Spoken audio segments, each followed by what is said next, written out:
Et Bajned, tout le monde, salut les modernos, vous êtes déjà nombreux avec cette connexion, avec un modem 56K via Netscape, grâce à mon code promo Wanadu Bill Gates. Voilà, j'ai pu Microsoft 10 me connecter, enfin presque me connecter, pour vous offrir cette revue de presse quotidienne à 9h ou presque.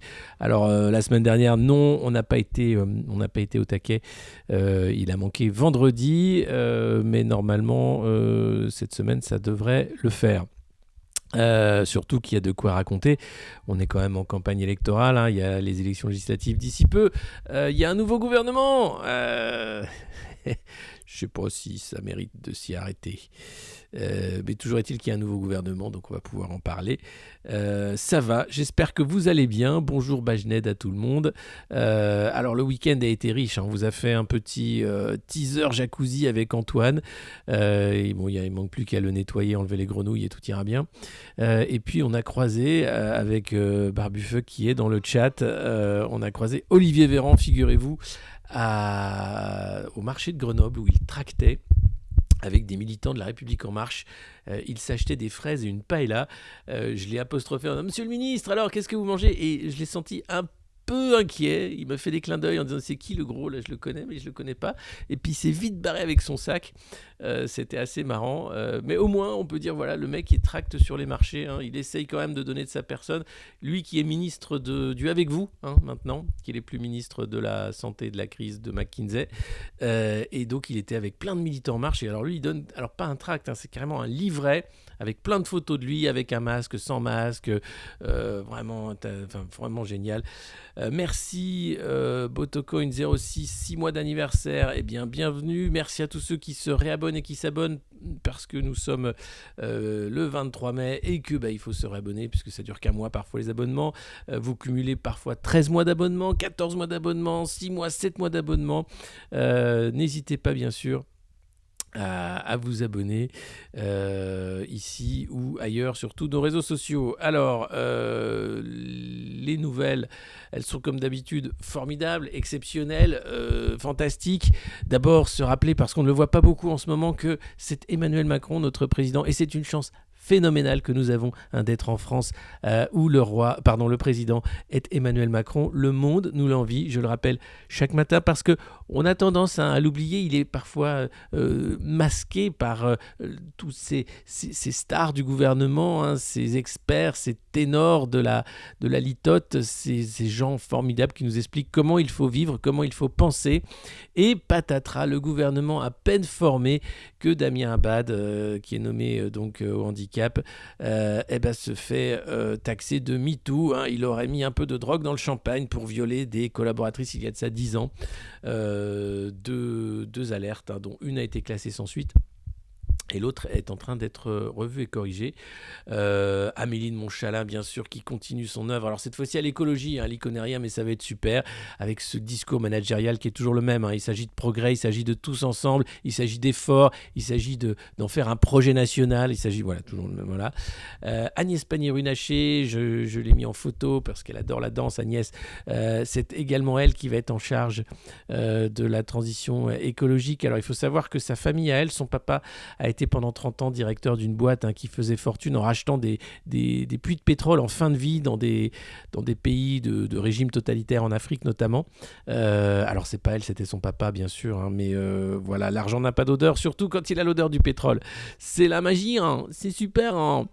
Coucou tout le monde, 6 mois d'abonnement, merci à tous. N'hésitez pas bien sûr, le train de la hype approche, abonnez-vous. Et c'est le moment ou jamais. Allez, on commence avec le canard à nanar, le Parisien aujourd'hui en France, qui fait sa une sur le PSG, le temps des grandes manœuvres. Ah, la nouvelle est bonne, Mbappé reste au PSG, il n'a pas écouté les sirènes du Real. Mais bon, alors c'est le foot, hein. Ils font leur une sur le foot et puis t'as un petit truc jaune, Chilo, morte d'un cancer à 12 ans, et quand tu ouvres le journal, tu penses voir des photos de Mbappé, et non, tu tombes sur Chilo qui a eu un cancer mal diagnostiqué, puisqu'à 12 ans, on n'est pas censé faire un cancer du sein. Eh bien si, malheureusement, elle est partie, et le chiffre fait froid dans le dos, c'est 500 enfants qui chaque année décèdent d'un cancer, 2500 cas par an, des chiffres qui pourraient être sous-estimés, hein, selon un spécialiste, puisque le dépistage arrive tardivement. On n'a pas idée que des enfants puissent se faire un cancer. Et ce qui fait le plus froid dans le dos, c'est un expert qui est interviewé par Le Parisien et qui nous explique de manière très froide et de manière d'expert. Il s'agit d'un chercheur donc à l'IRIS qui s'occupait des opérations de Médecins du Monde. Quelle est la cause de ces pathologies? Alors lui parle d'une épidémie de cancer chez l'enfant. Et les causes, eh bien tenez-vous bien, elles sont d'origine génétique dans 10% des cas et dans 90% des cas, elles sont liées à des facteurs environnementaux. C'est-à-dire des facteurs provoqués par l'exposition des éléments externes, hydrocarbures, pesticides, ondes électromagnétiques. Ça, il ne faut pas en parler, bien entendu. L'effet cocktail va décupler les risques. Le cadre réglementaire n'en tient pas assez compte. Il est trop souple et ne protège pas assez. Sur le plan de la santé environnementale, nous sommes à la traîne pour documenter, analyser, comprendre, se prémunir contre ces maladies. Rappelez-vous la cour d'école dans les vignobles de Bordeaux. Bien sûr, la majorité En Marche s'est battue pour qu'on puisse pulvériser des pesticides jusqu'à la cour de l'école, à 1 mètre, plutôt que 10 mètres, 1 mètre. Donc les enfants respiraient bien sûr des produits cancérogènes. Ça n'a aucun problème puisqu'il s'agit de faire de l'argent. Il y a souvent des tensions entre enjeux de santé publique et intérêts économiques, comme celle qu'on a pu connaître avec l'industrie du tabac. On préfère faire l'autruche alors qu'il y a urgence à agir, nous dit-il. Et puis, sous diagnostic de cancer, même si on soigne apparemment de mieux en mieux, mais ces 2500 cas et 500 décès par an font quand même froid dans le dos. Il s'agit de cancer de l'enfant. Courage aux enfants s'ils sont malades, à leurs parents bien sûr. C'est quand même le pire. Et éteignez le Wi-Fi quand vous n'en servez pas ou ne me mettez pas dans la chambre de bébé. Voilà. Oui, la Troisième Guerre mondiale, on va aussi parler variole du singe, parce qu'on a eu ça quand même la semaine dernière, j'ai raté puisque j'ai pas fait la revue de presse, mais la variole du singe, la variole du singe, la variole du singe. Et oui, le Covid ne fait plus recette, que voulez-vous ma bonne dame, il a fallu trouver une autre connerie. La majorité gênée par le cas Abad. J'en parlais en introduction. Damien Abad, qui était donc le président des députés LR à l'Assemblée, qui a eu un moment quand même de flottement, en disant « Oui, je dirais quitter LR une fois que le gouvernement sera annoncé ».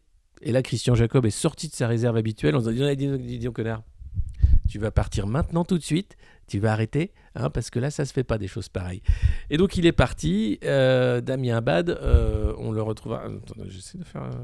Ça va là, je suis assez... Oui, ça va, on est bien. De toute façon, on est en 56K. On fait du stream comme on n'en faisait pas à l'époque. Ça n'existait pas. Nous, on a choisi la technologie de 1999 pour faire du stream de 2022.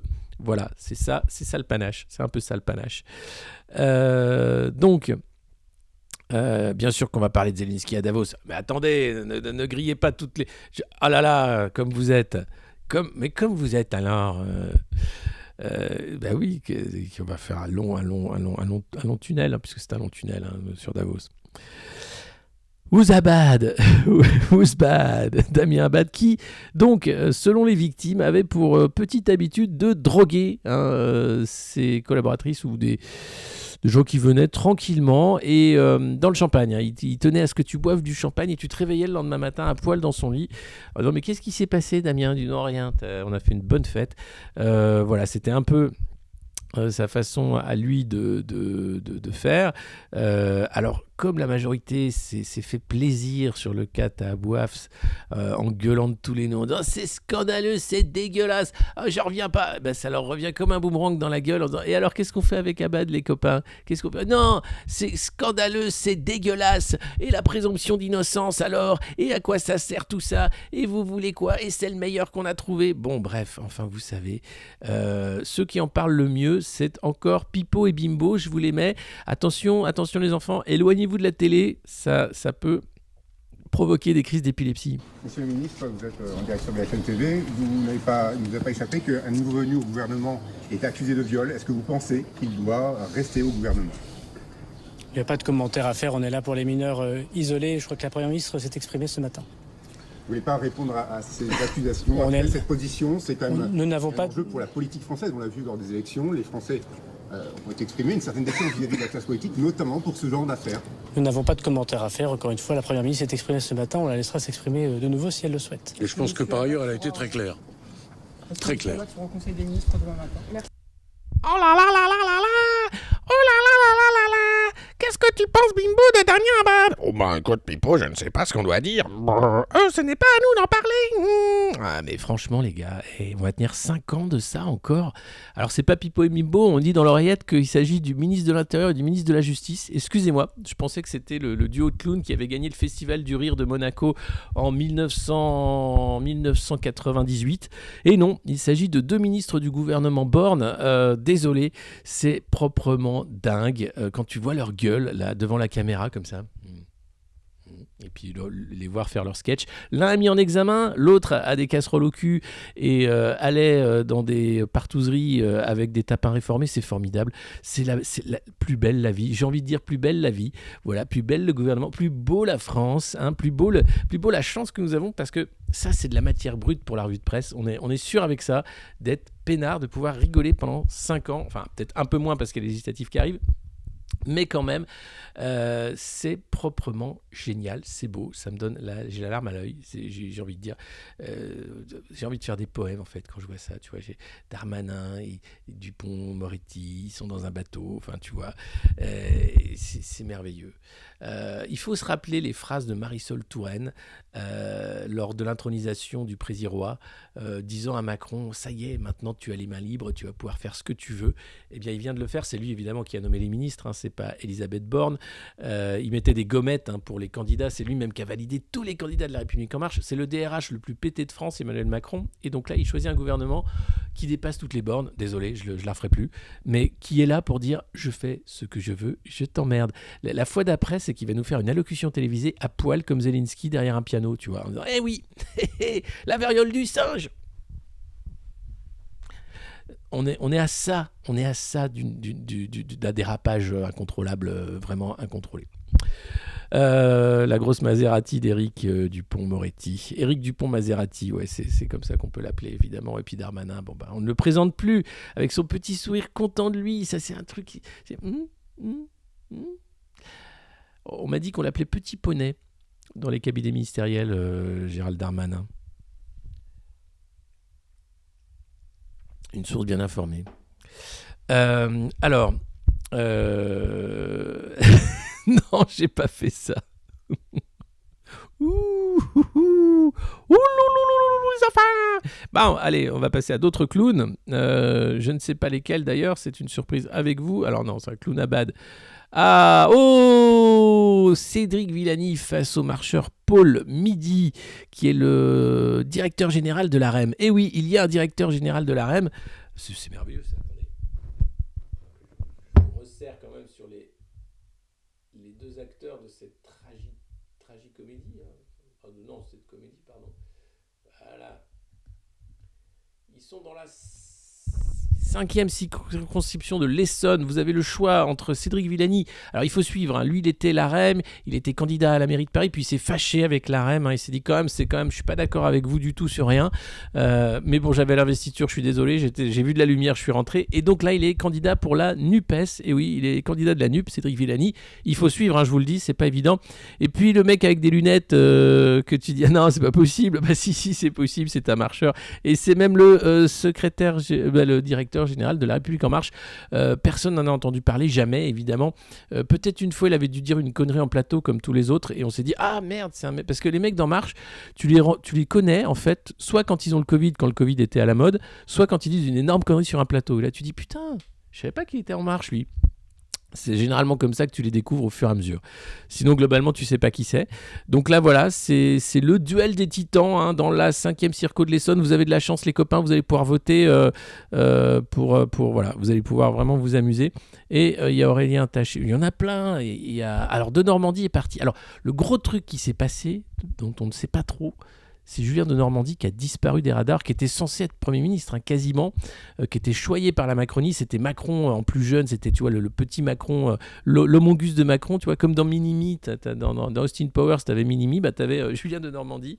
Donc lui, il a disparu. Je crois qu'il est très fâché. Il a dû se passer un truc. Et on ne sait pas quoi.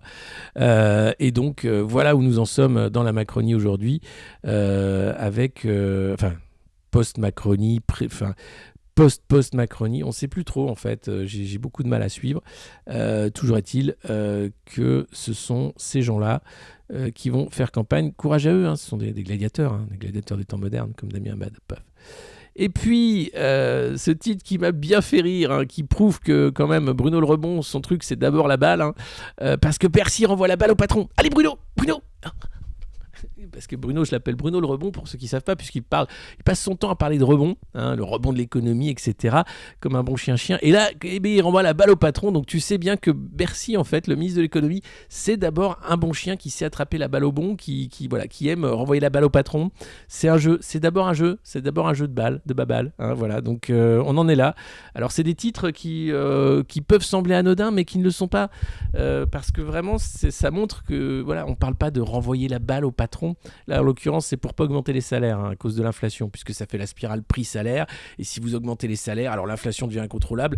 Et puis c'est terrible. Alors c'est pas Roland Garros, c'est pas des ramasseurs de balles. Non, il faut voir ça un peu comme Nemo dans les jardins de l'Élysée.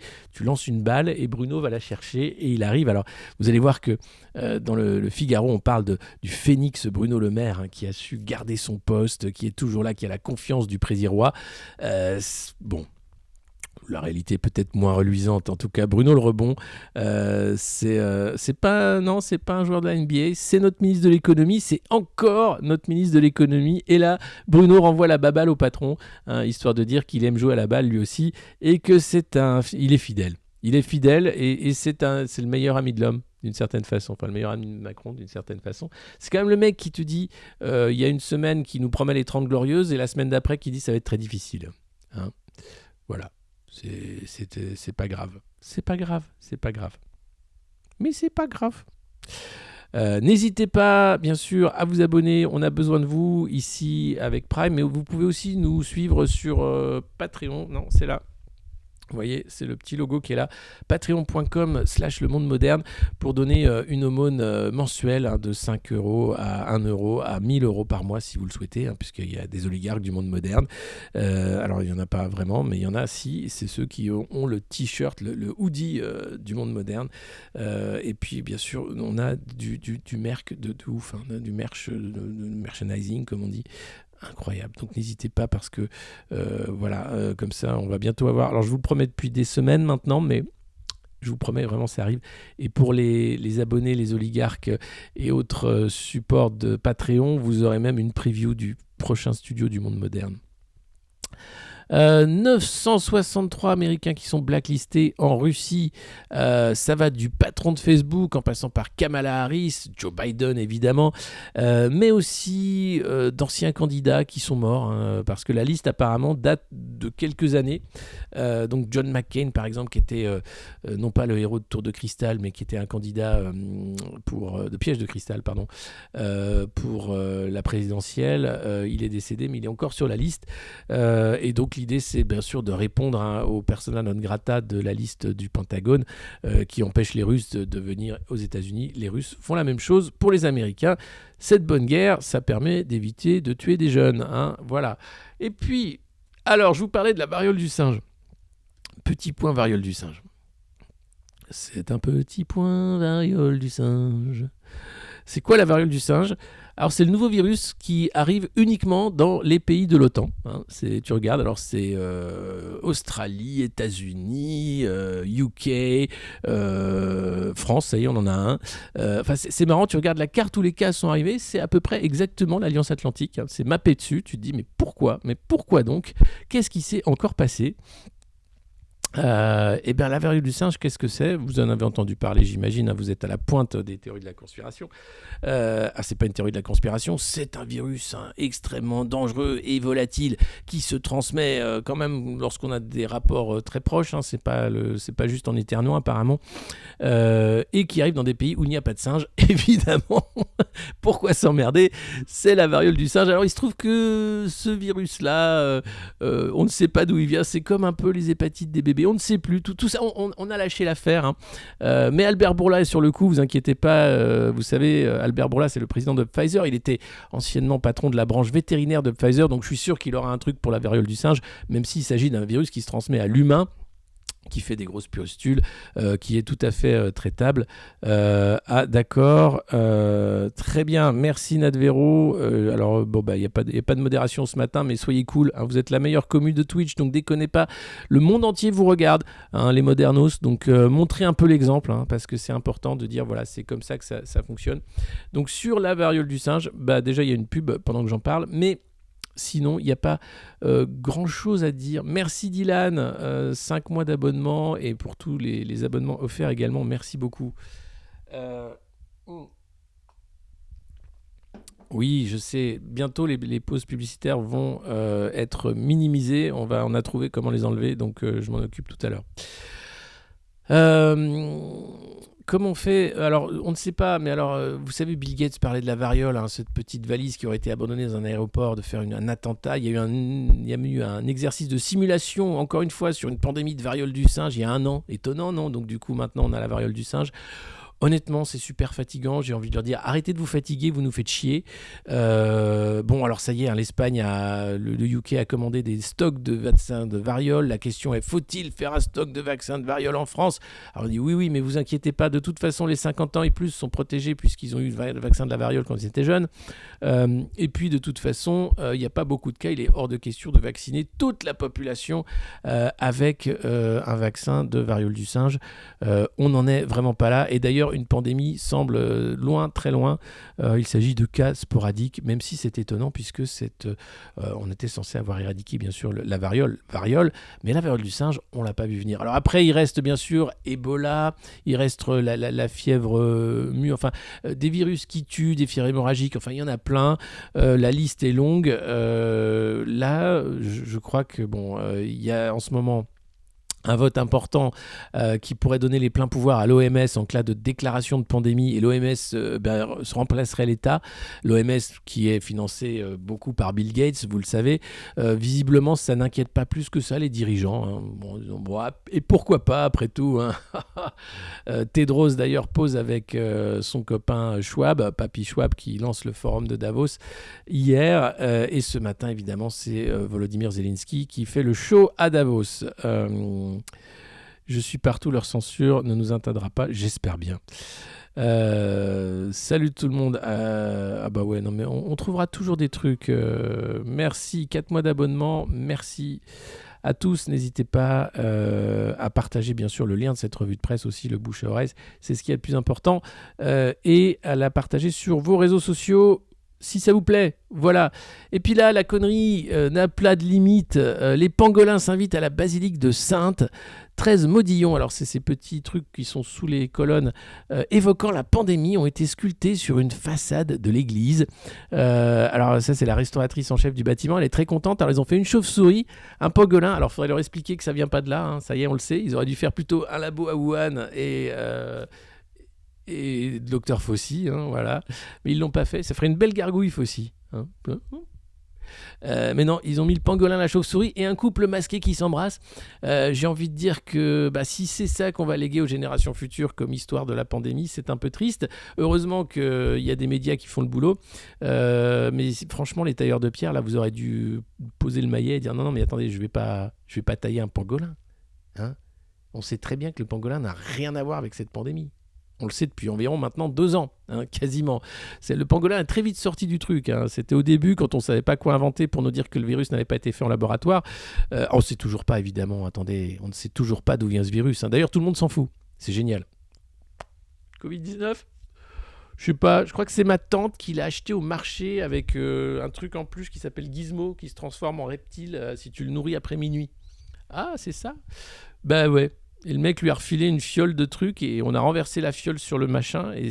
Non mais franchement les gars, moi j'aurais fait Fauci, Gates, un labo à Wuhan, et puis j'aurais sculpté le virus tant qu'à faire, hein, voilà.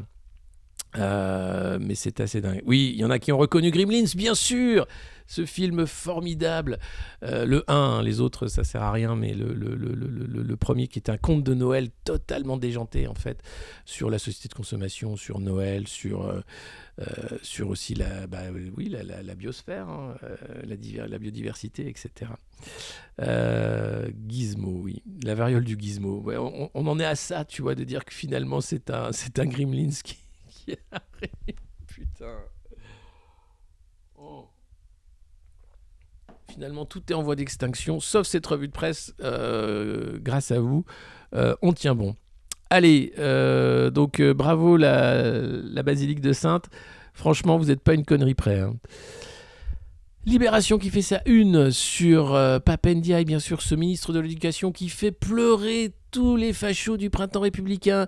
Raphaël Enthoven, Valérie Fourest, ils sont tous en PLS parce que, 1, ils ont quasiment pas de candidat aux législatives. 2, Macron leur crache à la gueule en disant « Tiens, je t'emmerde, j'ai mis un indigéniste à un poste que Blanquer il avait avant. » Ah, je suis machiavélique. Ah, je suis le roi, je te maltraite comme je veux, courtisan de merde. Je te pisse à l'arrêt, je t'emmerde, courtisan de merde, courtisan de merde. Et là, donc, le printemps républicain en PLS, parce que Pape Ndiaye a eu le malheur de dire qu'il n'était pas vraiment républicain, qu'il fallait lutter contre le racisme systémique en France, évidemment. Et là, vous avez Raphaël Enthoven qui a pleuré tout le week-end, hein, avec Caroline également, qui on l'a perdu. Hein, des gens qui sont en train qui étaient sous antidépresseurs peut-être, hein, et qui vont reprendre encore davantage de cachetons. C'est pas sympa de leur faire des trucs pareils, Manu. Je sais que t'aimes jouer, t'es joueur, etc., mais prends soin un peu des gens autour de toi, même si c'est une cour, même si c'est lamentable. Là, c'est le drame. Pape Ndiaye, vraiment, c'est la goutte d'eau qui fait déborder le vase de Blanquer. Blanquer, le mec, il aura subi toutes les humiliations. Hein. Il est plus au gouvernement. Dès qu'il parlait, rappelez-vous, il y avait le théorème de Blanquer. Hein. On l'avait théorisé avec Antoine Gouritin. Dès que Blanquer disait quelque chose, c'était l'inverse qui se produisait. Et Macron, le lendemain, arrivait avec un autre ministre pour dire « Non, mais écoutez pas Jean-Michel, il dit n'importe quoi. » Tout le temps, ça a été ça. Tout le temps. Blanquer parlait à la matinale de France Inter et le lendemain, pouf, ah non mais Blanquer il a dit n'importe quoi. Et là, pour l'humilier une bonne dernière fois, non seulement il le vire du poste de l'éducation nationale alors qu'il voulait le garder, et il met Pape Ndiaye qui est à l'opposé, hein. Le mec il est wokiste, indigéniste, ce que tu veux, alors il n'est pas vraiment en vrai, hein, mais c'est comme ça qu'on le présente, mais surtout il n'est pas du tout sur la ligne du printemps républicain, donc là c'est vraiment, voilà. C'est les larmes, c'est la vallée de larmes du printemps républicain. Alors, Blanquer, lui, se déguise en Gavroche pour faire campagne à Montargis. On l'a vu une fois à Montargis sur un marché, donnant ses petits tracts, hein, parce que bon, il peut se prendre une énorme rouste. Hein. Il y a un candidat de la NUP qui est là-bas, qui va sans doute lui mettre une claque. Donc, au revoir. Peut-être au revoir. Peut-être on le retrouvera sur les bancs de l'Assemblée. Peut-être sera-t-il député ou pas du tout. En tout cas, ce cirque triste n'en finit pas. Alors là, Libé nous fait un peu une énumération du problème de l'éducation nationale. On s'en fout du ministre. Le problème, c'est qu'il n'y a plus de candidats pour être professeur du secondaire, tout simplement. Regardez, ça, c'est le nombre d'inscrits et de gens qui passaient tout simplement le CAPES de 1990 à 2021. Eh bien, ça a chuté de 52 677 à 15 544. Donc voilà, les cabinets de conseil ont fait en sorte de casser la fonction publique au point d'en dégoûter de carrière tous les gens, hein, qui voudraient faire médecin, qui voudraient faire enseignant, qui voudraient faire contrôleur des impôts, qui voudraient faire... Ah non, la police, ça va encore à peu près. Je crois que les cabinets de conseil n'ont pas trop tapé dedans. Et puis c'est du régalien, hein. On a besoin des flics après pour taper sur la gueule d'un peuple révolté. Là, en l'occurrence, tout ce qu'on voit, c'est que pour 2022, 5 sections ont moins de candidats admissibles que de postes disponibles. Voilà. C'est proprement incroyable. Alors, quelles sont ces sections ? Eh bien, il y a d'abord l'allemand. Voilà. Donc, il manque beaucoup de monde. Les lettres classiques. Voilà. La physique-chimie. Pourtant, avec le Covid, on pourrait se marrer. Les maths, alors là, c'est quand même là où ça fait mal, parce que les maths, c'est la base, hein, pour faire des ingénieurs, pour inventer encore plus de conneries, mais bon, les maths, il y en a moins. Les lettres modernes, évidemment, il y en a moins. Et alors, bon, l'anglais, c'est tout juste. Hein. Sciences économiques, ça va. Et là où il y a du monde, hein, c'est quand même la philo. Il y a beaucoup de candidats admissibles en philo, mais bon, il n'y a pas beaucoup de place pour être prof de philo. Et puis numérique et sciences informatiques aussi, il y a du monde. Donc voilà, si vous voulez un job, vous pouvez être prof d'allemand. Hein. Pour ça, il faut un peu parler l'allemand. J'avoue que c'est le problème, hein, c'est pas évident. Les lettres classiques, il faut un peu parler le français. Là aussi, ça pose problème. Hein. Enfin, le latin et le grec aussi. Et puis la physique-chimie, bon, c'est compliqué. Hein. J'ai toujours été nul, moi, en physique-chimie. Je sais pas vous, mais alors moi, c'était rien que le fait de mettre une blouse blanche, d'avoir des produits dangereux, des flammes, des machins, les becs benzène, là, putain, j'aimais pas. J'aimais vraiment pas. Alors la philo, non, c'est pas un truc inutile, Barbatruc, c'est extrêmement important. La philo, c'est pas Bernard-Henri Lévy, c'est pas Raphaël Enthoven, mais si on relit les classiques, ou même Nietzsche ou d'autres, c'est quand même un art d'une certaine façon, une façon d'appréhender le monde, de aussi comprendre comment l'humain s'est mis à raconter n'importe quoi et à essayer de comprendre pourquoi il racontait n'importe quoi. Donc la philo, je dirais que alors c'est pas forcément enseigné de manière intéressante, mais la philosophie en soi, c'est extrêmement important et extrêmement intéressant. Savoir qu'est-ce que l'être, qu'est-ce que être vivant. Il faut à un moment s'arrêter, se poser la question, mais qu'est-ce que je fous là ? Pourquoi j'ai voté Macron ? Pourquoi j'ai voté Macron ? Ah oui, c'est vrai, j'ai Alzheimer. Mais non, mais au-delà de ça, la philosophie, c'est la question de l'être. Qu'est-ce qu'on fout là ? Qu'est-ce que c'est qu'être un animal pensant ? Un animal qui pense et qui invente même des croyances, qui invente des mots. Qu'est-ce que c'est que le mot ? Comment on a là, cette transition au-delà de la caméra ?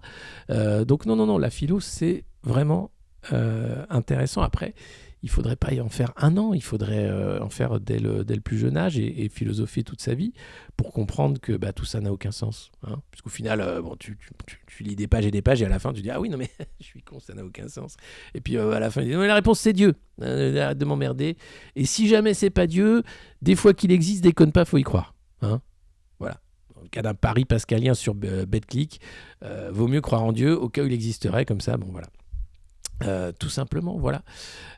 Donc c'est une question permanente de l'être. Voilà, qu'est-ce que l'être, la phénoménologie, comment les idées aussi, l'histoire des idées. Platon sur la façon dont il invente les idées. Puis il faut voir de la philosophie antique à la philosophie moderne, comment tout ça se structure et comment on arrive à penser finalement qu'on est supérieur à l'animal. Et puis finalement non.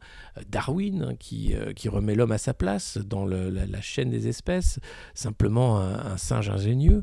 Non, la philo, c'est vraiment intéressant. Et d'ailleurs, je vois que vous enjaillez dans le chat. Merde à Leibniz. Et merde à lui.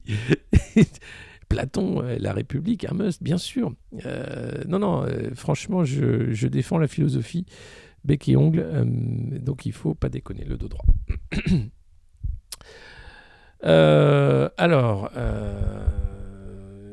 Platon, mec sympa, oui, ce qu'il aime, c'est le banquet. Le banquet, puis draguer des jeunes. Alors, recrutement. Face à la pénurie, du coup, de profs, des exigences revues à la baisse. Alors oui, l'idée, c'est d'avoir des contractuels, évidemment, comme partout, que McKinsey sélectionnerait sur la base de compétences foireuses, et puis de faire de l'éducation de flux. Alors, vous avez ça, et puis le numérique, des cours à distance un peu partout, là où les profs ne voudront plus se rendre. Donc, l'avenir, c'est des gens de plus en plus mal instruits. Alors, on a été mal nourris, on est mal informés, et on va être mal éduqué, mal instruit. Tout ça est un projet, c'est le projet d'Emmanuel Macron, faire en sorte que le peuple n'existe plus, qu'on ait des consommateurs idiots, BA, devant du flux permanent. Tout doit être flux. Vous êtes un flux d'ailleurs, on est, on vit, on meurt, c'est du flux, mais ce flux-là doit rapporter du profit et l'éducation est un marché comme un autre et un marché à plusieurs milliards. Donc ce serait dommage de passer à côté. Donc tous ces profs payés par nos impôts, ça sert vraiment à rien. Il serait temps qu'on ait des petits robots ou bien des Uber profs, alors pas Uber, mais Uber comme le livreur Uber, simplement des profs qui n'en sont plus, qui n'ont plus le statut, tout comme on n'a plus de cheminots, tout comme on n'aura plus de soignants bientôt. Tout ça est vraiment formidable et apparemment il n'y a pas d'autres alternatives. Alors moi personnellement j'y crois pas, je crois qu'il y a beaucoup d'autres alternatives et qu'on n'est pas obligé de vivre dans un roman d'anticipation foireux des années 90. Mais bon, si on ne se réveille pas, on ne se réveille pas. Et puis, vous le connaissez peut-être, vous avez vu ces dessins à Paris ou ailleurs, ces dessins, ces tags, ces graffitis, pardon. Mystique est morte après une longue maladie. C'était une féministe de la première heure. Elle avait ses pochoirs magnifiques sur les murs de Paris et quelques slogans incroyables. Et bien, elle nous a quittés ce week-end. Et voilà, c'était une œuvre poétique, légère et plutôt sympa. Mystique qui décorait les murs de Paname, c'est fini. Dans le Figaro, on découvre un phénix nommé Bruno Le Maire.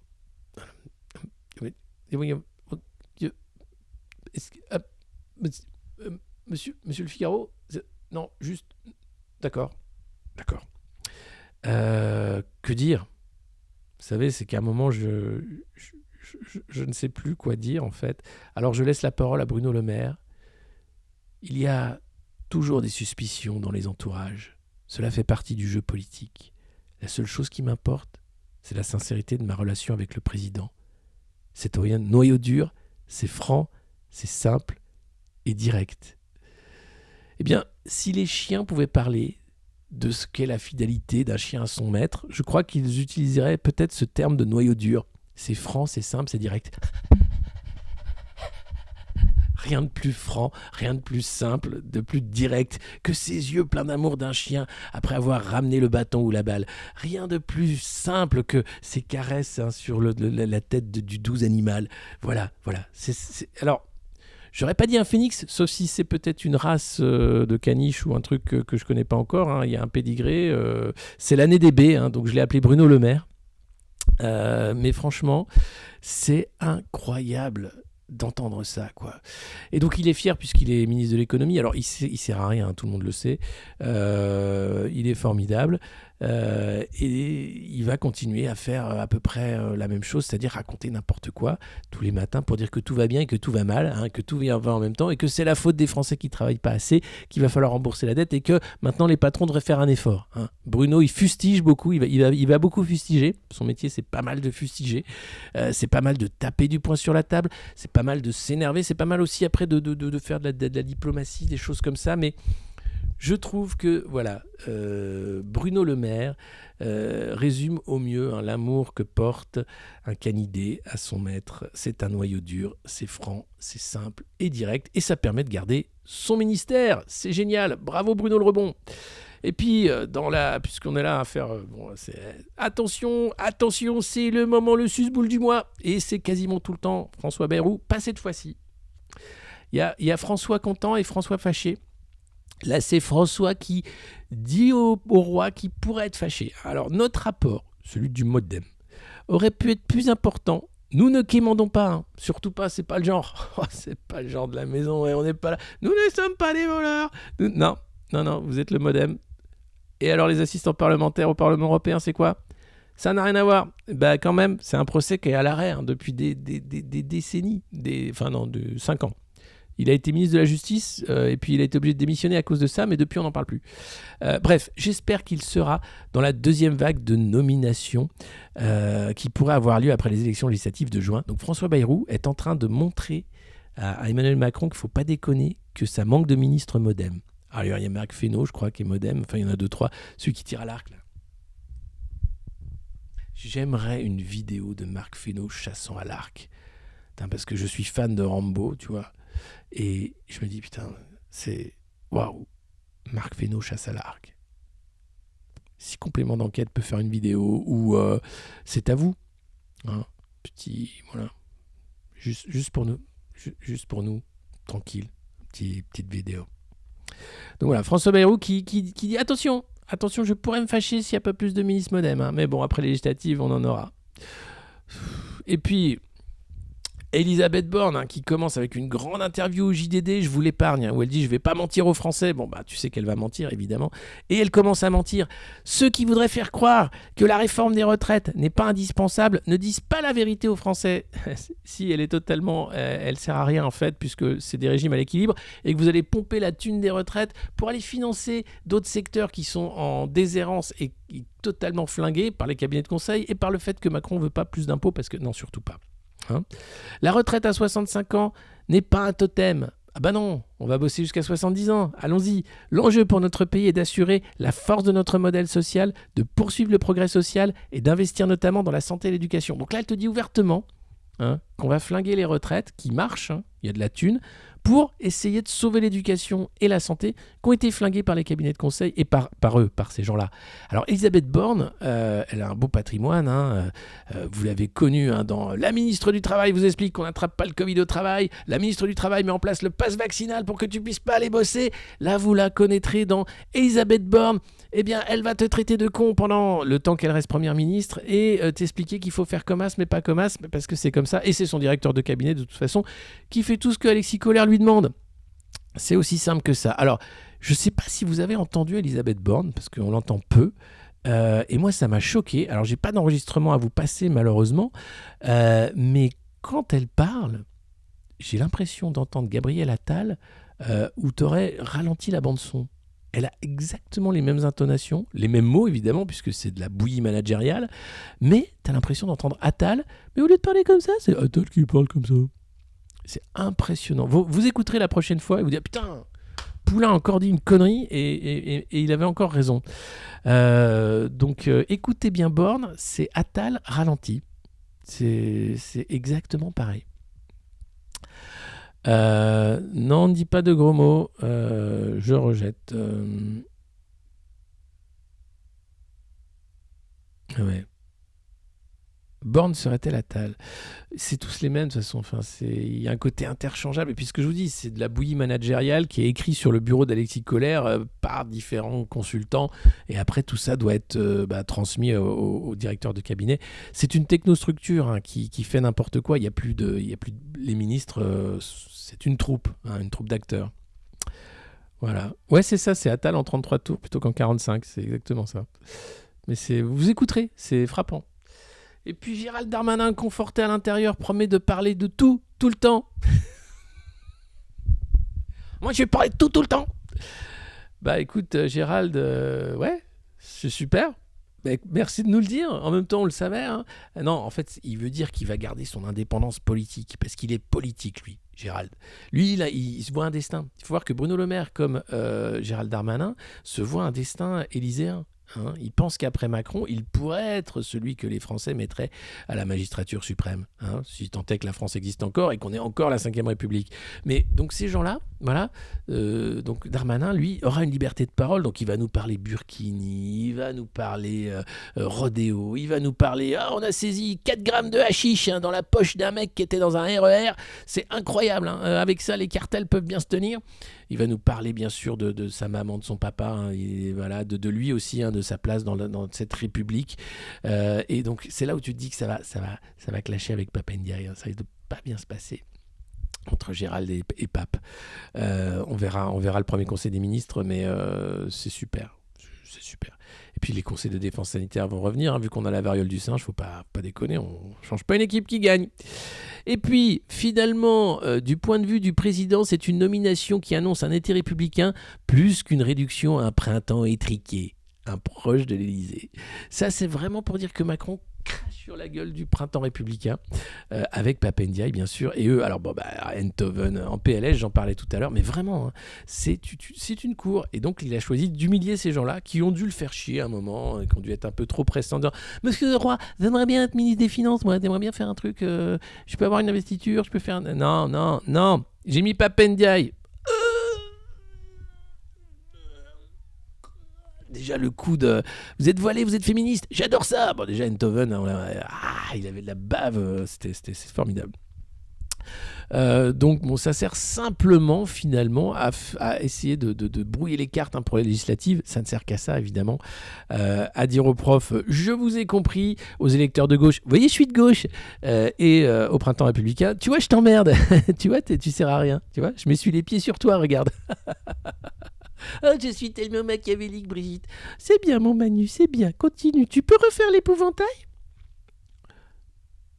Bordel. Et puis, un anniversaire. Giovanni Falcone, assassiné par la mafia. C'était il y a 30 ans. C'était un juge de guerre, un des premiers juges italiens qui avait dit que la mafia n'était pas intouchable et qui s'était attaqué frontalement à l'ogre italien qui avait des ramifications dans le monde entier, un attentat qui lui avait coûté la vie et qui avait montré que finalement la mafia vacillait, avait peur et que la justice italienne avait pu avancer. L'opération Manipolite a continué, elle est allée plus loin et aujourd'hui la mafia va très bien, hein. Elle s'est réinventée évidemment, c'est des réseaux de pouvoir et d'argent qui permettent via les paradis fiscaux, via les différents trafics, de continuer d'exister et de se démerder. Alors il y a eu quelques Totorina et d'autres qui sont tombés qui ont fini sous les barreaux.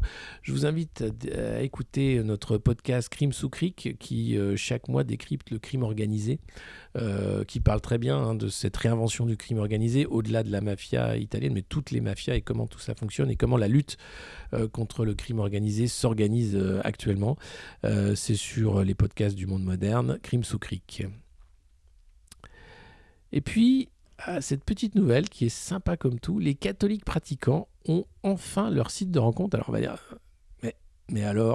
mais ils ont le droit, c'est privé, c'est la laïcité, mais ont tout à fait le droit. C'est un prêtre lyonnais, Navis Fidelis, qui a créé donc ce truc, Navis Fidelis. 1 millier de fidèles en 3 mois. Pour s'inscrire, il faut être parrainé par un religieux. Pas de discussion en ligne, pas de like, pas de photo de profil, mais des utilisateurs sélectionnés. Navis Fidelis ne ressemble à aucun autre site de rencontre. Il est réservé aux catholiques pratiquants de plus de 26 ans qui souhaitent se marier. Ici, chaque membre peut proposer aux autres utilisateurs des activités de groupe pour faciliter les rencontres et trouver l'âme sœur, boire un verre, aller au cinéma, organiser une randonnée en montagne ou même un pèlerinage. Pas d'effet catalogue comme les applis de rencontres, non, pas du tout. Du 0% virtuel et du 100% réel. Après le confinement de 2020, j'ai rencontré beaucoup de jeunes qui souffraient du célibat. Le nombre de catholiques pratiquants n'augmente pas, autour de 2%. C'est donc difficile pour eux de trouver leur futur conjoint et tous ne sont pas très à l'aise avec le fonctionnement des sites classiques. Eh ben oui, ça c'est l'abbé Laurence Priet. Et voilà, au sein de son église Saint-Georges à Lyon, le religieux organise des rencontres entre jeunes. Face au succès immédiat, il a alors l'idée de s'entourer d'un jeune doctorant en informatique, Rémi Pellerin, son nom était tout tracé, pour lancer le site qui a vu le jour en février. Et voilà, plus de 1000 inscrits, surtout dans les grandes villes. Et pour accéder au service, eh bien, il faut s'engager à respecter des règles strictes, être baptisé, aller à la messe dominicale, vouloir fonder une famille catholique, s'engager à prier pour les autres membres et à vivre des fiançailles dans la chasteté et la continence.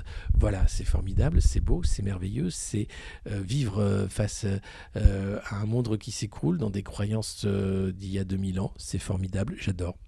On va tous mourir, mais Jésus va nous sauver. Et oui, enfin Jésus, enfin qui tu veux. Il n'y a pas de sauveur suprême, voilà, ni Dieu ni maître, mais c'est beau, c'est beau. C'est génial. L'humour est-il un besoin vital ? Et oui, dédramatiser, nouer des liens, passer un message en douceur, l'esprit remplace bien des discours à condition de le marier avec égard. Vous savez, ici, on essaye de rire de tout, on essaye de faire en sorte qu'on puisse tenir bon, vu les conneries qu'on nous sort tous les jours, en essayant de tout pousser à la dérision, parce que l'humour est une arme, évidemment, mais ça va au-delà. Et c'est un article du Figaro qui nous explique que oui, l'humour, eh bien, c'est vital pour les humains, tout simplement. Alors, qu'est-ce que c'est l'humour, vous allez me dire ? C'est pas seulement les blagues pourries de Poulain et de Decker. Non, sur Google, le mot blague a fait l'objet d'un pic de recherche du 29 mars au 4 avril 2020. Oui. Confinés chez nous, sous la menace d'une pandémie mondiale, jamais nous n'avions eu autant besoin de rire. Alors, on a réécouté La République en confinement ce week-end avec Antoine et c'est vrai qu'on avait besoin de rire. Et depuis, on n'a pas arrêté. On s'est dit, mais on va continuer parce que s'ils ont été capables d'inventer des telles conneries pendant 55 jours de confinement, imagine ce qu'ils vont faire après. On n'a pas été déçus. Alors, qu'est-ce que c'est que la blague ? C'est une forme d'esprit qui s'attache à souligner le caractère comique, ridicule, absurde ou insolite de certains aspects de la réalité. Bon, on est d'accord, hein, c'est une définition qui me va très bien. L'humour nous aide à détendre l'atmosphère, à conjurer le sort, à traverser plus sereinement les périodes de crise. C'est une force indiscutable pour apprivoiser ou détourner les émotions négatives, la peur, le doute, la souffrance. Il a alors fonction de catharsis. On en rit pour ne pas pleurer. Oui, je suis tout à fait d'accord avec ça. C'est Christine Bonardi, maître de conférence en psychologie sociale, qui en parle dans le journal des psychologues. L'autodérision, bien sûr, qui est une forme d'humour valorisée par la société. L'humour carabin, bien sûr. Les patients qui utilisent l'humour comme un mécanisme de défense. Dans la vie quotidienne, la plaisanterie qui met du recul sur les difficultés, qui permet de nouer le lien. Alors après, il faut trouver la bonne blague. On ne peut pas rire de tout avec tout le monde, vous savez. Humour noir, burlesque, sarcastique, grivois, les calembours. Parfois, la blague tombe mal ou à côté. Et hop, on se retrouve dans la position de Jean-Michel Blanquer, on ne sait plus très bien. Donc attention quand vous faites des blagues de jauger l'auditoire. Là, je sais pas, vous êtes la communauté la plus classe de Twitch, donc je peux à peu près faire des blagues sur tout et ça passe. Mais attention, l'humour c'était mieux avant. C'est vrai que quand on a des humoristes comme Sophia Aram qui ne font pas rire, on peut se demander qu'est-ce que devenu l'humour dans la Macronie. C'est le truc qui te fait plus rire. Voilà, donc ici on essaye de rester drôle. Castigat ridendo mores. Merci pour cette citation. Non, avec le woke, tu peux quand même rire du woke. Tu peux. Il faut un gros disclaimer en disant on rigole. Pareil avec le vaccin, on rigole, mais c'est un truc super. Vaccinez-vous. Ou tous les mecs qui sont super, dont on rigole, mais qui sont super. Mais on a le droit d'en rire puisqu'on a encore un peu le droit d'en rire encore. Attention. Mais ouais, la meuf qui me déprime le plus dans l'humour, c'est quand même Sophia Aram, quoi, où tu te dis, mais d'où elle a un titre d'humoriste? Et elle, et t'avais l'autre, là, l'islamiste, qui est pas drôle du tout non plus. Je sais pas d'où il sort. Qui était conseiller de Macron un temps, puis qui s'est barré. Enfin, voilà. Voilà, donc pratiquer l'humour. Alors après, ça s'apprend l'humour, attention. Il y a des familles qui valorisent plus l'humour que d'autres, donc on peut être plus réceptif à l'humour si on a grandi dans une famille qui aimait la blague. Et c'est vrai que les bébés aiment bien rigoler, et les enfants aussi. Et puis il faut leur apprendre très jeune le second degré, ou pas. Après, on peut être très sérieux, croire en Dieu, en la patrie, tout ça, et puis bon, être triste. Mais on peut aussi essayer d'apprendre des valeurs de dérision et d'autodérision aux enfants. Je pense que ça peut... Yacine Bellatar, merci. Pour éviter d'avoir des Sophia Aram de ce monde et faire en sorte que ça se passe bien. Voilà. C'est le week-end qui arrive? Non, on n'est pas... Gad Elmaleh, lui, il pompait des sketchs des autres. En disant, c'est moi qui ai écrit. Attention, ça s'appelle du plagiat, monsieur Elmaleh. Attention, monsieur Elmaleh, c'est pas bien. En tout cas, voilà, c'est la revue de presse du Monde Moderne. On traite l'actualité avec cette distance humoristique nécessaire. Elle est utile, elle est vitale. N'hésitez pas, bien sûr, à vous abonner dès maintenant, à partager le lien de cette revue de presse. Je fais de la retape à peu près toutes les demi-heures, mais c'est utile et nécessaire parce que c'est comme ça qu'on va faire grossir l'audience de cette revue de presse, qu'on le veuille ou non. Et je pense qu'elle est utile dans un monde où les gens qui se prennent au sérieux sont de plus en plus stupides et de plus en plus méchants. Autant en rire parce que sinon, on va pas tenir, je vous le dis. Voilà, donc n'hésitez pas à vous abonner, c'est maintenant ou jamais, et à partager bien sûr le lien de cette revue de presse sur tous vos réseaux sociaux, même si elle est bientôt finie. Alors, cet article m'a fait sourire, puisqu'on parlait d'humour. Il n'y a plus de soignants, ils ont été cancel parce que non vaccinés, ils veulent plus faire le job parce qu'ils ne sont pas payés, les urgences ferment ou sont tenues par des bénévoles, mais les soignants vont se transformer en lutteurs d'élite, et oui. À Digne-les-Bains, des cours de Krav Maga sont donnés pour les soignants. C'est violence à l'hôpital. Alors, bonjour. Alors, qu'est-ce qu'il vous faut? On n'a plus de blues. La radio marche plus. Sinon, il y a une fuite au service pédiatrie. Non!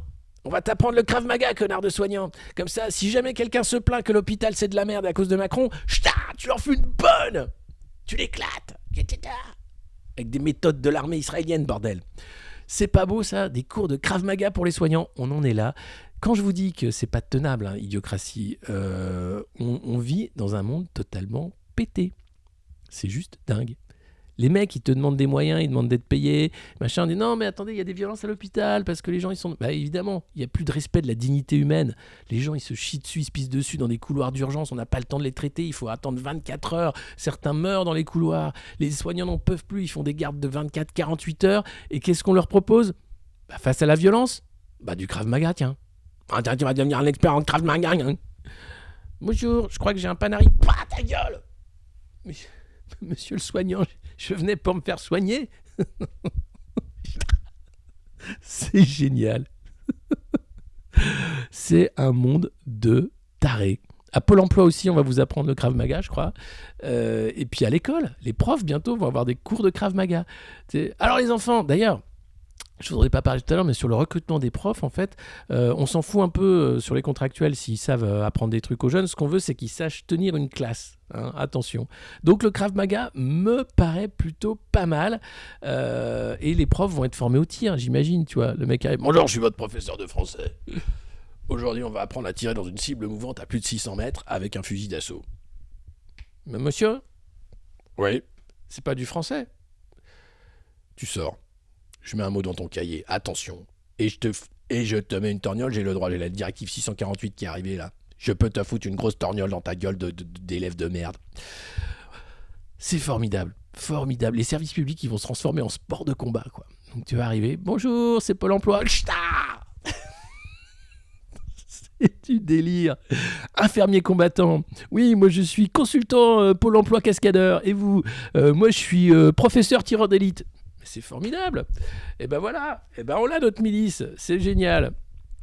Torgnole, mais non, jamais. La violence n'a jamais été une réponse, mais cette société qui devient hyper violente en fait. Plutôt que d'essayer de trouver les origines du mal, qui sont simples, c'est le manque de moyens et c'est le non-respect de la dignité humaine. Systématiquement traiter les gens comme de la merde, comme des choses qui valent de l'argent. Les vieux en EHPAD, les gamins dans des classes, il faut les... Ah là, t'es nul, t'es con, tu sers à rien. On n'a pas le temps, vous êtes une trentaine, ça sert à rien. Allez hop. Je vous ai dit, c'est l'effondrement en direct qu'on est en train de vivre. Il faut le voir pour le croire. Il y a ne serait-ce que les attaques au couteau depuis le début de l'année. Je crois que c'est plus de 500. Donc c'est plus d'une par jour, tout simplement. Plus de 2 par jour même, voire 5 par jour. Mais tout ça, ça va. C'est pas grave. C'est pas grave, tout va très bien. Et c'est ça, ouais, Ken le survivant. Dis donc, Kevin, tu peux me réciter La Fontaine ? J'ai pas appris le poème, monsieur. Kevin, je t'ai fait le soleil noir qui tue. Tu n'as plus que 5 secondes à vivre. Et là, la tête qui explose dans une gerbe de sang. Comment t'expliques ça aux parents après ? Il connaissait pas, il avait pas appris la cigale et la fourmi, putain. Ça m'a énervé. Pour ceux qui connaissent Ken le survivant, mais c'est formidable, quoi. Tu ne le sais pas encore, mais tu es déjà mort. C'était formidable. C'est le moment où on s'est dit, mais est-ce que les mangas, c'est pour les enfants ? Tu vois, parce qu'à la base, par exemple, vous prenez Nicky Larson, c'est pas du tout pour les enfants. Mais nous, on regardait ça pour les enfants. Attention, l'extension surveillée du domaine de la reconnaissance faciale. Article du Figaro qui nous parle de reconnaissance faciale. Alors vous savez, c'est le pire des mondes, bien sûr, inventé par Papy Schwab et son forum économique de tarés. Eh bien, cette technologie, la reconnaissance faciale, se développe avec des bases de données tentaculaires. Est encore assez confidentielle en France, alors l'UE veut établir un cadre légal à ce sujet. Ah, Ursula va nous faire un petit cadre légal pour qu'on soit tous reconnus avec notre passe vaccinal, facial. Ouais. Et oui, à ne pas confondre avec d'autres faciales qui ne sont pas éloignées des enfants. Et donc, le pays des droits de l'homme surveille de près son essor pour qu'elle ne contrevienne pas au respect des libertés individuelles. Mais oui, mais face au risque terroriste et à l'approche des JO, le Sénat presse un peu le gouvernement d'en clarifier les usages.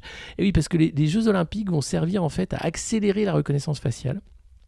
Tout simplement. Alors, pourquoi ? Déjà parce que 2 des 3 entreprises de rang mondial dans la reconnaissance faciale sont implantées dans l'Hexagone. Il s'agit d'Idemia et de Thales. Et que si on regarde pourquoi il faudrait faire ça ? Parce que c'est le progrès, parce qu'il n'y a pas d'autre alternative. Non, mais parce que c'est bien contre le terrorisme, et puis pour sécuriser les JO. C'est génial, c'est super la reconnaissance faciale. C'est de la merde ! Arrêtez ça tout de suite. Mais non, attention, le segment identification et authentification des personnes dans un rapport du Sénat, donc précise que pourrait générer un chiffre d'affaires annuel de 1,76 milliard d'euros avec un volume de 8500 emplois répartis dans 490 entreprises. Bref, l'écosystème français de la reconnaissance faciale en recherche et en développement est dans les starting blocks et attend le feu vert du politique. Voilà, donc on va nous traiter comme des hamsters kakoshim, asthmatiques, dépressifs, on va nous pucer, traquer, filmer H24 pour être sûr qu'on est bien des enculés qui regardent le monde moderne. Tout ça pourquoi ? 1,76 milliard d'euros et des emplois et 2 entreprises françaises qui pourront en profiter sans compter toutes les startups qui vont aussi se gaver. Donc je suis bien content d'avoir quitté Paris. Les villes deviennent tout simplement des prisons à ciel ouvert, ou du moins des endroits concentrationnaires. Il faut toujours montrer, alors tu as un pass pour aller dans le métro, tu as un pass machin, maintenant tu as un pass pour rentrer dans un bar. C'est juste un monde invivable qui nous est proposé par tous ces gens-là qui veulent simplement de l'argent facile. Donc on peut le refuser, c'est très simple. Généralement ça marche pas la reconnaissance faciale, puisque au bout d'un moment les caméras tombent en rade, elles marchent pas forcément, on reconnaît pas la bonne personne. Il suffit également de vous faire pousser la barbe ou bien de porter un masque. Je garde mon masque. Pourquoi ? Il y a des caméras partout. T'as pas peur de la variole du singe ? Non, mais par contre, les caméras, j'en ai ras-le-bol. Donc voilà, c'est assez simple, finalement. Vous pouvez faire ça et vous en sortir à bon compte avec un petit masque en plastique. Voilà. Et puis, eh bien oui, la reconnaissance faciale, la numérisation du monde, tout ça, c'est le forum de Davos. C'est Papy Schwab qui recueille tous les intérêts de tout le monde, de tous les grands patrons. Et cette année, le champion que j'ai invité pour parler, c'est Volodymyr Zelensky, celui qui joue du piano avec sa bite. Et maintenant, il est président d'un grand pays en guerre. Et c'est lui, après Cannes, qui va venir faire la présentation de son grand pays en guerre.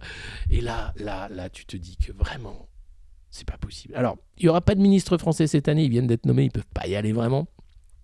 Il n'y aura pas de grands patrons non plus qui vont trop venir parce que c'est la première fois que c'est pas en janvier. D'habitude, Davos, tu te gèles les miches dans la neige avec 5000 forces d'élite autour pour être sûr qu'il n'y a pas des manifestants qui viennent dire « Arrêtez vos conneries, bande de gros connards !» Et là, bon, ils ont fait ça dans des prés, c'est dans le même village, mais c'est ouvert. Non, c'est fermé, mais je veux dire, les prés sont verts. Ils vont raconter les mêmes conneries que d'habitude. C'est la grand-messe des cabinets de conseil. Davos, c'est pas plus que ça. Il n'y a pas de conspirationnisme derrière. C'est juste des gens qui se disent alors, quel nouveau marché de merde on pourrait créer comme ça, de manière totalement indépendante avec des PowerPoint ? La reconnaissance faciale, mais très bonne idée. Mais l'éducation numérique, mais super idée. Mais la vaccination pour tous, mais génial, la santé avec un virus inventé sur ordinateur. Non, pardon, un vaccin inventé sur ordinateur. Excusez-moi, le virus, on ne sait pas d'où il vient, vous le savez bien. Et puis vaccinez-vous, c'est extrêmement important. Ce vaccin protège et tous protégés, tous contaminés. Une contamination vaut une injection. Bon, vous savez ce que je veux dire. Et donc, Davos commence avec, en ouverture ce matin, à 11h, en visioconférence, comme d'habitude, Volodymyr qui va faire la même chose, demander des armes et des sous pour faire la guerre totale, même si Azovstal est tombé, Mariupol est tombé, les forces russes se concentrent sur le Donbass et ailleurs, ça va devenir une guerre de position. Les Italiens et d'autres commencent à vouloir désescalader, ne pas aller vers une guerre totale, ce serait bête, ce serait dommage. Peut-être qu'on pourrait éviter, puisque la guerre, c'est quoi ? C'est des jeunes qui perdent des membres, qui perdent la vie, qui perdent des capacités mentales, voilà, c'est juste des vies gâchées pour des intérêts d'argent oligarchiques. N'oublions pas bien sûr que M. Zelensky était cité dans les Pandora Papers. Tout ça est oublié, que le maire d'Odessa, héros national, était lui mis en examen, avait payé tout simplement une caution de $920 000 pour ne pas aller en tôle. Bref, tout ça est formidable. Des experts commencent à s'inquiéter des livraisons massives d'armes en Ukraine qui pourraient tomber dans de mauvaises mains parce que finalement on se rend compte qu'il y a un trafic d'armes qui s'organise. Sans blague. Et donc on pourrait se récupérer ces armes pour quelques attentats sur le sol européen, ce qui arrange Biden de toute façon. Il n'est pas là pour le bien-être des populations, pas plus que Papy Schwab. Et oui, le foutage de gueule est une très bonne arme, il faut continuer. Alors peut-être que Roland Garros n'a peut-être pas mis une option sur Zelensky pour la finale, mais peut-être, je ne sais pas, on verra. Le Grand Prix de Monaco, je ne sais pas non plus. En tout cas, je ne vois pas comment ça peut encore continuer comme si de rien n'était. Il faut savoir que les gens arrivent en jet pour parler de réchauffement climatique, qui sont protégés par des forces d'élite parce qu'ils ont peur et qui racontent n'importe quoi pour faire de l'argent en créant des marchés de la dette un peu partout. Reconnaissance faciale, on n'a pas besoin en vrai. C'est de la merde, donc c'est juste parce qu'ils veulent faire de l'argent avec de la merde. Donc voilà, c'est bien triste et on va avoir une jolie milice entre les soignants qui font du Krav Maga, les profs qui font du tir d'élite et le reste. C'est juste dingue et ça explique pourquoi aussi l'Ukraine est un nœud dans la réorganisation du nouvel ordre mondial, qui est un terme employé par tout le monde maintenant, c'est pas du tout conspi, parce que derrière il y a justement cette idée que nous devons tous être maintenant des démocraties de marché, alors démocratie de façade, démocratie défaillante, en réalité on parle de plutocratie, d'oligarchie, où l'argent va tenir, les marchés de la dette vont tenir tout le monde avec le mythe du plein emploi, avec le mythe du numérique qui va sauver des vies, avec le mythe du progrès par la technologie. Tout ça, c'est totalement bidon, mais ça les fait tenir et ça leur fait vendre des prestations de services des milliards de dollar. Voilà. Et le dollar, bien sûr, qui est une monnaie de singe. On parle de variole du singe, mais parlons de la monnaie du singe, le dollar. Et puis le Figaro qui en profite pour faire une page de pub pour Dassault Aviation. L'aviation d'affaires redécolle grâce au Covid. Alors, si vous êtes fan de la revue de presse, vous savez qu'ici, on a une passion pour le jet privé, le jet d'affaires. On parlait bien sûr du jet Bombardier Global 7500, qui est un avion à 72 millions d'euros que Pinot et Arnaud se sont achetés en mars 2020, quand tout le monde était enfermé, ou juste avant, pour pouvoir aller où ils voulaient, quand ils voulaient, puisque là, tu t'en fous, pas de passe, tu as ton avion privé, ton équipage, tu vas absolument où tu veux, et ce sont des jets longue distance. Eh bien, ce jet longue distance, ça devient un boom, c'est un vrai secteur en pleine floraison. On en a vendu plus de 600 l'an dernier, on n'en a jamais autant construit, chaque constructeur rivalise d'ingéniosité. Alors maintenant, vous pouvez décorer votre jet exactement comme vous voulez, et cette décoration se fait en temps réel et en 3D, vous pouvez vous balader dans votre jet avant qu'il soit fait. C'est des jets 72 millions d'euros le jet, même si chaque Français donnait 1 euro, on pourrait pas se le payer ou tout juste. Ici au Monde Moderne, on vous demande de vous abonner pour qu'on puisse enfin s'acheter le train avant d'un Gulfstream ou enfin d'un jet, même d'occasion. Mais avoir une roue de jet, c'est un peu notre rêve à Antoine et à moi. Donc n'hésitez pas à vous abonner, ça c'est super important. Et puis, on aura bien sûr toujours cette mise à jour sur où en est l'aviation d'affaires. Alors, elle va bien et surtout, elle ne s'est jamais aussi bien portée depuis le Covid puisque les vols commerciaux, eh bien, les richoux ne veulent plus les prendre. Ils hésitent, ils ne font plus. Alors, rien de tel qu'avoir son équipage, son avion à soi pour pouvoir éviter le Covid et les mesures sanitaires, évidemment. Et puis on se rappelle tous des jets privés célèbres, comme le Lolita Express de Jeffrey Epstein, dans lequel Bill Gates a fait plus de 27 trajets, sans compter bien sûr Bill Clinton qui a fait beaucoup d'allers-retours dans ce Lolita Express. Mais que dis-je, je m'égare. Il s'agit d'avions, il ne s'agit pas de corruption. Non, pas du tout. Allez, c'était la revue de presse du Monde Moderne. Vous la regardez peut-être à 10 000 mètres d'altitude dans votre salon privé. Salut Bernard, salut François, salut tous les autres. Ou vous la regardez du travail, peut-être. Ou vous l'écoutez tout simplement comme un podcast. Ou bien vous la regardez depuis votre datcha au bord de la mer d'Odessa. Et puis vous vous dites, ah ça y est, enfin, c'était la revue de presse du Monde Moderne. Pilote privé non vacciné évidemment. Il vaut mieux en l'occurrence, on ne sait pas ce qui pourrait se passer. Et parlons de pédocriminalité plutôt que de pédophilie, attention. Dans le cas de Jeffrey Epstein, c'est même de la pédophilanthropie, puisque ces gens-là, en l'occurrence Jeffrey Epstein, utilisaient une fondation, un Terramar avec Ghislaine Maxwell, pour faire le tour du monde dans ce jet et pouvoir trimballer des petites filles un peu où il voulait pour ses amis et pour lui-même. C'est pas sérieux évidemment, c'est un monde qui peut faire vomir, il nous fait rire. On continuera comme ça, bonne journée à tous, c'était la revue de presse du Monde Moderne, c'est tous les matins à 9h ou presque. N'hésitez pas à vous abonner, on a besoin de votre soutien, n'hésitez pas à partager le lien de cette revue de presse, en parler autour de vous. Vous pouvez nous suivre également sur patreon.com/le monde moderne. Et puis je vous dis à demain 9h, c'est la revue de presse du Monde Moderne. Voilà. Je sais pas, vous voulez rajouter un truc ? Jean-Michel Blanquer, peut-être ? Non, prenez pas ça trop au sérieux. Oui, c'est horrible. Quasiment, ouais. Allez, ciao.